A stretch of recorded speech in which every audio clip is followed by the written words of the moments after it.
हमेशा सीखने की प्रवृत्ति रखिएगा। और आज के टाइम पे बाप रे, एक बहुत बड़ी समस्या ना कि दूसरे से प्रति जलन जतुआई, जतुआई समझते हैं हम लोग, बिहार का ठेठ भाषा है, पता नहीं आप लोग समझते हैं कि नहीं। मतलब कौन कितना खुश है, मतलब उसका पड़ोसी जितना दुखी है उतना खुश है। ये सब चीजें थोड़ा आज के समय में अपने आप को थोड़ा बचा के रखने की कोशिश कीजिएगा, क्योंकि किसी के जलन वगैरह से नहीं होता। अक्सर देखिएगा ना, क्योंकि ये एंटरप्रेन्योर है, बिजनेस का चीज है, तो एक छोटा सा देखिएगा ना, गांव में किसी के पास समोसा का दुकान चल जाता है तो उसके बगल में और समोसे खोल देता है। अरे आप बहुत सारी चीजें हो सकती हैं। डिसीजन आप कभी भी किसी और के मर्जी से इन्फ्लुएंस होकर लीजिएगा, वो कभी डिसीजन सही नहीं होगा।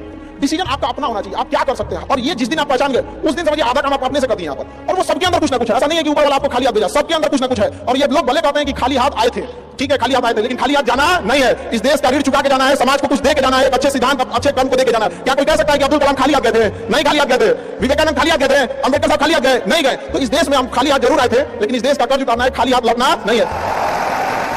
कुछ ऐसे सिद्धांत अपने साथ, कुछ अपने पीछे कुछ यादें छोड़ के जाना है, जिससे कि दुनिया याद कर सके हम लोग को। और हमेशा चीजों में ना अपनी ईमानदारी करिएगा। आप कितना ईमानदारी से काम करते हैं, कितना लगन से काम करते हैं, सफलता इसी चीज पे डिपेंड करती है। बाकी जैसे चीजें कि भाई ये करना चाहिए, बस आप कितना समय दिए हैं किसी चीज को, कितनी ईमानदारी से किए हैं, ये मायने रखता है। आप किसी चीज को समय नहीं दीजिएगा, कभी सफल नहीं हो सकते। लेकिन फिर भी आसमान में बादल तक नहीं दिखे। कुछ देर बाद दूसरे लड़के ने नाचना शुरू किया और 1 घंटे बीतते बीतते वह भी थक कर बैठ गया। बाकी दोनों लड़कों ने भी ऐसा ही किया, पर बारिश नहीं हुई। अब साधु की बारी थी। उसने नाचना शुरू किया, 1 घंटा बीत गया, पर बारिश नहीं हुई। साधु फिर भी नहीं रुका और वह नाचता ही रहा। नाचते नाचते 2 घंटे बीत गए, पर बारिश अभी भी नहीं हुई। साधु के नाचते देख ऐसा करते पूरे 4 घंटे बीत गए, लेकिन साधु तो रुकने का नाम ही नहीं ले रहा था।